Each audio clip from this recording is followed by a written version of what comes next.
Hi guys, welcome to another episode of Happy Family Series.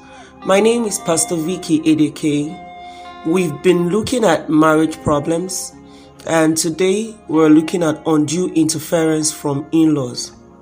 You will agree with me that several marriages have been ruined by interference from in-laws, basically because the couple in question did not really understand the roles that their in-laws should play in their marriage and roles or things that should not be allowed in their marriages.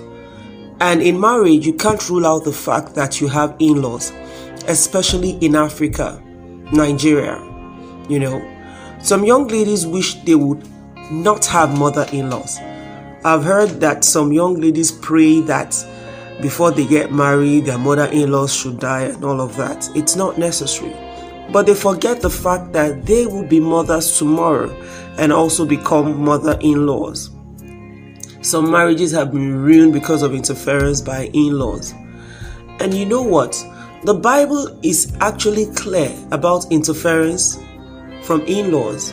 Genesis chapter 2 and verse 24 says, "Therefore shall a man leave his father and his mother, and shall cleave unto his wife, and they shall be one flesh." So the Bible says, leave your father and your mother and cleave to your wife. That's join yourself unto your wife. You and your wife will become one flesh, which means that when you and your wife become one flesh in marriage, your in-laws become third party. That is the truth.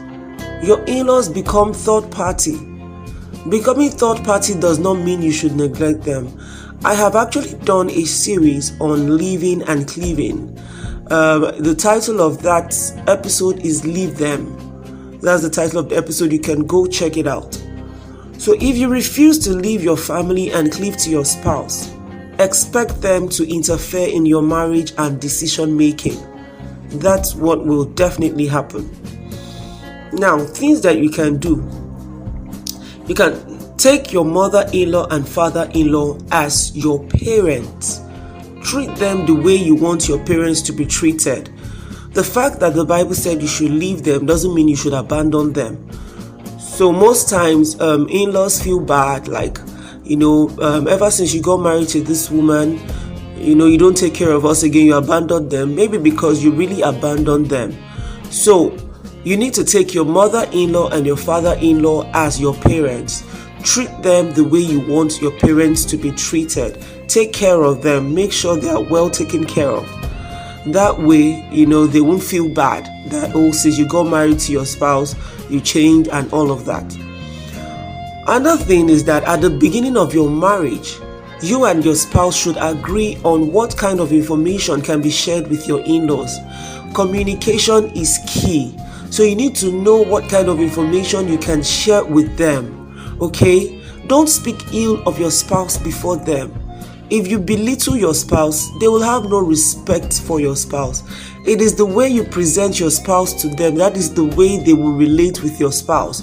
If you keep telling them that your spouse is not trying, your spouse, some people say, my husband doesn't earn so much. You're telling your mom, you're telling your dad, you're telling your siblings, I earn more than him, this, that, and all of that. Definitely, they will not respect him. So that kind of information should not, I repeat, should not be shared with in-laws. They don't have any business knowing what your husband is earning or what your wife earns. It's confidential information between the two of you. Don't speak ill of your spouse before them. Any little mistake your spouse makes, you tell them this, that. You might reconcile with your spouse and forgive your spouse, but definitely it will affect the way they relate with your spouse. It will even affect the way they talk to your spouse. Okay? Set boundaries. Let your in-laws know their boundaries and communicate it respectfully. Let your in-laws know their boundaries and communicate it respectfully, rather. As a man, you need to protect your wife. Be clear about it. Let them know that anyone who has issues with your wife should come through you and not attack her.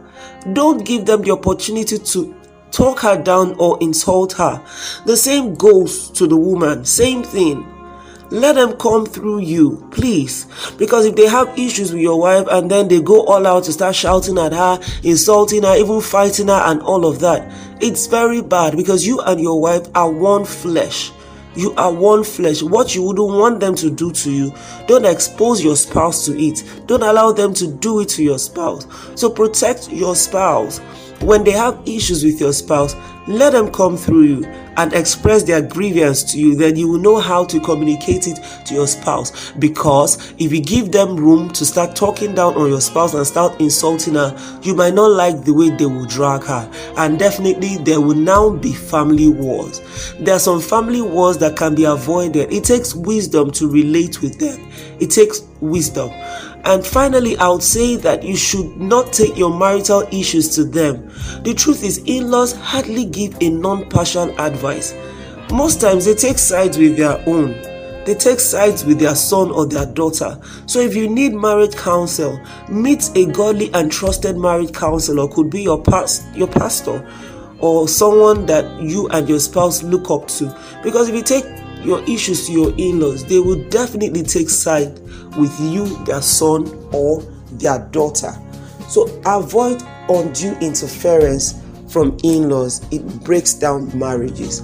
I believe this has blessed you, and my prayer for you today is that God will give you the wisdom to know how to relate with your in-laws and to know how to cut off and stop any undue interference by in-laws. You and your spouse are one. Work things out together, respect each other, and let other people see the way you respect yourselves. That way they will respect you the way you respect yourself. God bless you. My name remains Pastor Vickie Edeke. Please follow me on all my social media platforms: Facebook, YouTube, Twitter, Instagram, Audiomack.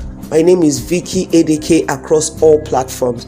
God bless you, and please do well to drop your comments, like this message, share it with friends, and let them know how much of a blessing this has been to you.